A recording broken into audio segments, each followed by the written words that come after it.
Los derechos humanos protegen a quienes son agredidos por los poderes del Estado. En la Edad Media era absurdo plantearlos. No había derechos para los hombres. La figura del Cristo torturado justificó la tortura de Torquemada. Todo régimen autoritario reprime desde un absoluto. Primo Levi dice, existe Auschwitz, no existe Dios. ¿Dios ignoraba la ESMA? ¿Las matanzas en Vietnam? En un mundo en el cual el silencio de Dios es agobiante, los seres humanos tenemos la obligación de tomar la palabra.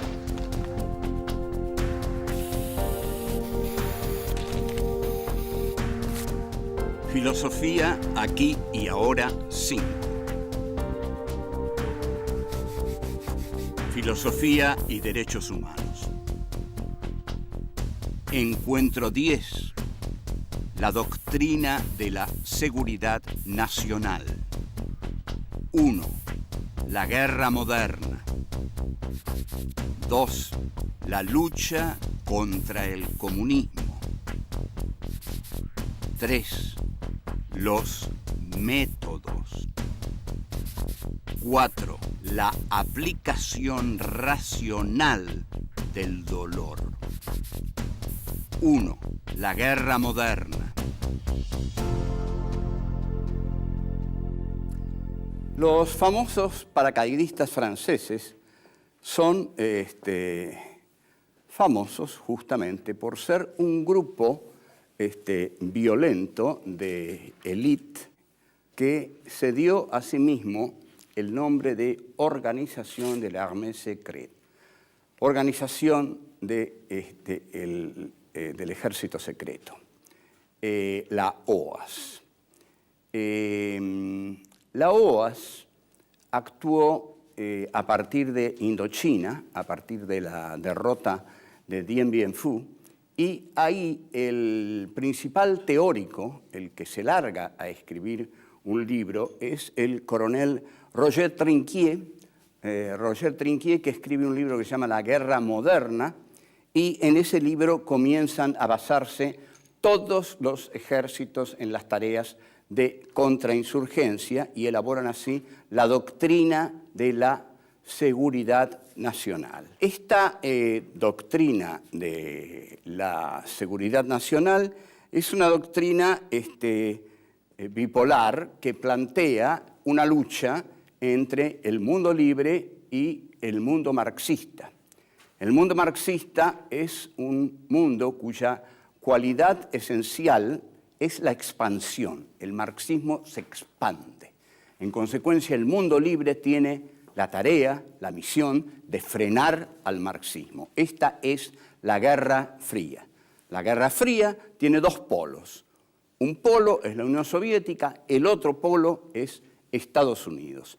Se llama fría esa guerra porque los dos polos saben que los dos están tan nuclearmente armados que un enfrentamiento entre ambos sería catastrófico para la humanidad. Entonces, se llama doctrina de seguridad interna a aquella que se aplica en los países de la órbita occidental que tienen que cuidar su seguridad fronteras adentro. Digamos que fronteras afuera es el imperio, Estados Unidos, el que se encarga de enfrentar a la Unión Soviética y de enfrentarla y frenarla donde sea necesario.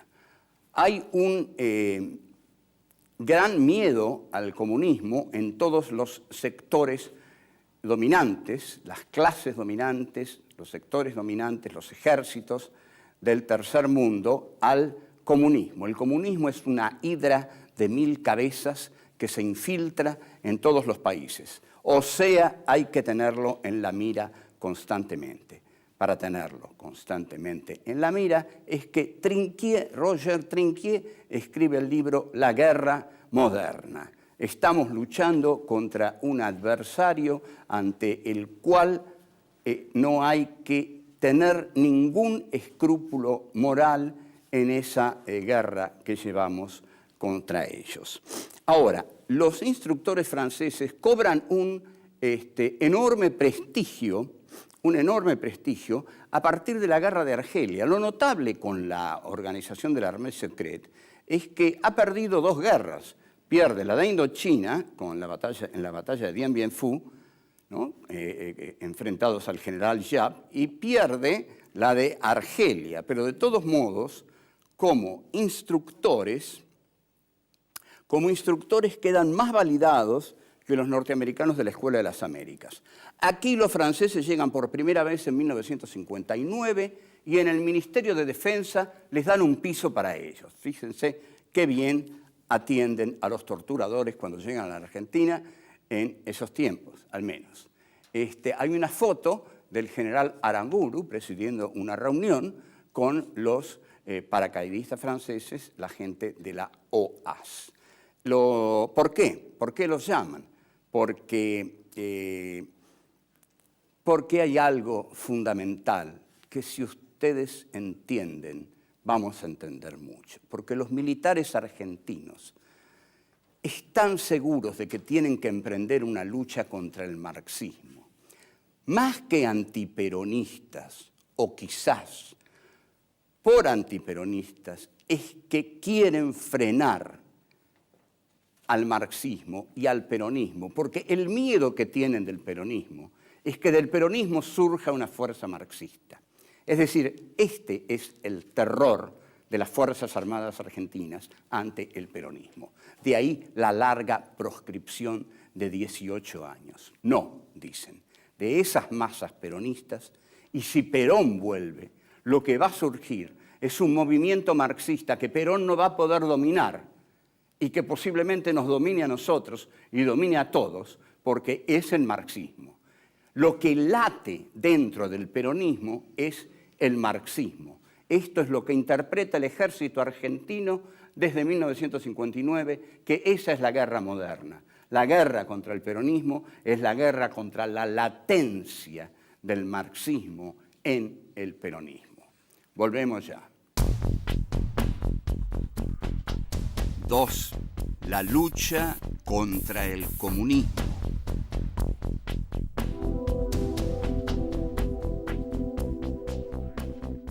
La finalidad de la Guerra Fría está muy clara, por eso la dan por terminada cuando cae el muro de Berlín, ¿no? Cuando cae el muro de Berlín se acabó la Guerra Fría porque cayó el comunismo. La Guerra Fría es una lucha contra el comunismo y los intentos expansivos del comunismo. Ahora, la Guerra Fría es una Guerra Fría que tiene sus luchas calientes en los territorios periféricos. Si bien la Unión Soviética y Estados Unidos no tienen una guerra directa entre ellos, sí en los territorios del tercer mundo las guerras son muy calientes, como por ejemplo en Vietnam. Lo que ocurre en Vietnam es que Vietnam del Norte avanza sobre Vietnam del Sur. Se corre el riesgo de que Vietnam del Norte se devore a Vietnam del Sur. Entonces, ahí Estados Unidos interviene directamente, que era una posibilidad remota como cualquier otra, pero deciden esa, intervenir directamente. Ahora bien, intervenir directamente en territorio vietnamita implica que tienen que mandar muchos soldados norteamericanos, porque había 2 posibilidades de hacer esa guerra. O se hacía por aire, únicamente con bombarderos, únicamente con bombas de napalm y en última instancia con bombas de poder nuclear reducido, como va a plantear el durísimo general Curtis LeMay, y si no, por tierra, que fue el intento más costoso. Los soldados la hacen por tierra, pero el soldado norteamericano, cuando llega a Vietnam y ya está llegando y ve la selva, no entiende nada, no sabe en qué territorio está.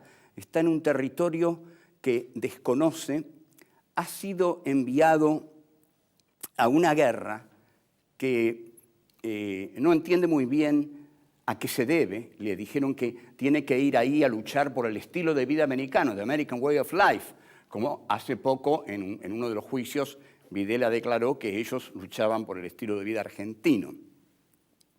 También los soldados fueron enviados a Vietnam a luchar por el estilo de vida americano. Pero estas son abstracciones para un soldado que tiene que morir y matar. Era muy distinto para los Vietcong, que peleaban en su territorio, en su patria, que conocían el terreno, que estaban acostumbrados al clima, que si había 100.000 mosquitos se los bancaban y que sentían sobre todo que estaban siendo invadidos y que tenían que defender el suelo patrio. Esta situación es muy distinta. El soldado norteamericano, por el contrario, se preguntaba, ¿qué hago acá? ¿Qué es esto? ¿Dónde estoy? ¿Qué es Vietnam? ¿Por qué estoy aquí? Si bien le enseñan constantemente lo que se enseña siempre en las guerras, que no matan seres humanos, sino comunistas, enemigos de la patria, enemigos del sistema capitalista, enemigos del sistema de vida democrático, de la democracia occidental, en determinado momento, todo soldado se da cuenta de que está matando hombres. Cuando le clava una bayoneta a un vietnamita, aunque odie los rasgos del vietnamita, escucha el grito del vietnamita, escucha el dolor, ve la sangre, es muy difícil convencerlo, mire, no, usted mató una idea enemiga, no mató un hombre. Hay una remera que se vendió durante mucho tiempo en Nueva York que decía, únase al ejército, conozca territorios exóticos, conviva con sus habitantes y mátelos. Entonces, esta remera expresaba lo que sentía el soldado norteamericano. Bueno, llego a un territorio exótico. Está bien, nunca vi una selva como esta, donde se escondían los vietnamitas, se mimetizaban con la naturaleza. Y, bueno, esta gente extraña que aparece, tengo que matarla. La doctrina de la seguridad nacional les decía justamente eso, que tenían que matarla porque había que frenar al comunismo. Si el comunismo se expandía, si el comunismo conquistaba el mundo, la democracia iba a morir. En que entonces cada uno de ellos ahí estaba peleando por una gran causa trascendente, una causa que involucraba a la entera humanidad, la defensa de la democracia en el mundo. Y ellos no lo podían creer. Lo único que sabían de concreto es que ese territorio no lo conocían, que esa gente cada vez les era más difícil matarla. Entonces, ¿qué es lo que surge aquí? Surgen dos elementos que vamos a ver enseguida, que son el rock and roll y la droga. Son elementos fundamentales en la guerra de Vietnam. Volvemos. 3. Los métodos.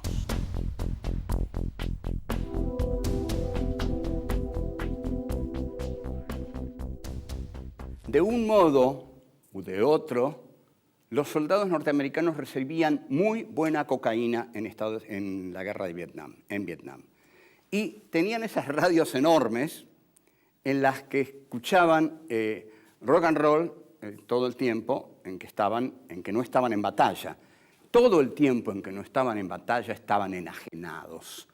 Esto significa que cuando no estaban en batalla no querían pensar, porque la única posibilidad de volver a la batalla era no pensar en las condiciones de la batalla, porque lo único que les decían era que estaban ahí para frenar la expansión internacional del marxismo, y eso para ellos eran burbujas, era una abstracción que no tenía un contenido real como para lanzarlos a la batalla con la furia con que los vietnamitas iban a esa batalla. Ahora, por otro lado, estaban los boinas verdes. El boina verde ya es otra cosa. Es un equipo especial como los paracaidistas de Roger Trinquier. Y los boinas verdes habían sido adoctrinados por los paracaidistas franceses. Los paracaidistas franceses, Paul Osareses, Roger Trinquier, habían tenido más éxito en el adoctrinamiento para la guerra y para la tarea de inteligencia, que ahora vamos a ver qué es, que la Escuela de las Américas. Y en este sentido, el libro de Trinquier era muy consultado por los maestros en el arte de la guerra. Los métodos que propone Trinquier son claramente, bueno, el dolor, el sufrimiento, la tortura. Para saber cómo se derrota al enemigo hay que conocer los secretos del enemigo. Para conocer los secretos del enemigo hay que torturarlo. Es la única manera de conocer esos secretos. Ahora bien, el plan Fénix que desarrollan los Boinas Verdes consiste primero en crear terror en la población, muy parecido a lo que ocurrió aquí. Para crear terror en la población, lo que hay que hacer es matar inocentes. Si se matan inocentes, se va a lograr el terror de todos, porque van a decir, pero si era inocente y lo mataron, y no se sabe a quién matan, no se sabe. Lo fundamental del terror es que no tenga reglas. Cuando no tiene reglas, cuando nadie sabe por qué se está matando, ahí el terror es enorme. Entonces, lo que consiguen los del Plan Fénix es que los vietnamitas denuncien a los guerrilleros, que es lo que ellos buscaban. Por otra parte, la gente del Plan Fénix era terriblemente vengativa. Al comienzo, por cada uno de ellos, mataban 10, 20. Hacia el final, si les mataban 10, 20, mataban 500. Esas eran las represalias de los Boinas Verdes. Entonces, Trinquier era el que había establecido en su libro la matanza de inocentes y la tortura. Los Boinas Verdes es una película con John Wayne, horrorosa, pero que es una especie de monumento a la figura del boina verde como la figura del gran guerrero americano. Este gran guerrero americano era un especialista en matar inocentes y en torturar. La guerra de Vietnam fue una guerra terriblemente sangrienta y fue un enorme fracaso estratégico político para Estados Unidos. Volvemos. 4. La aplicación racional del dolor.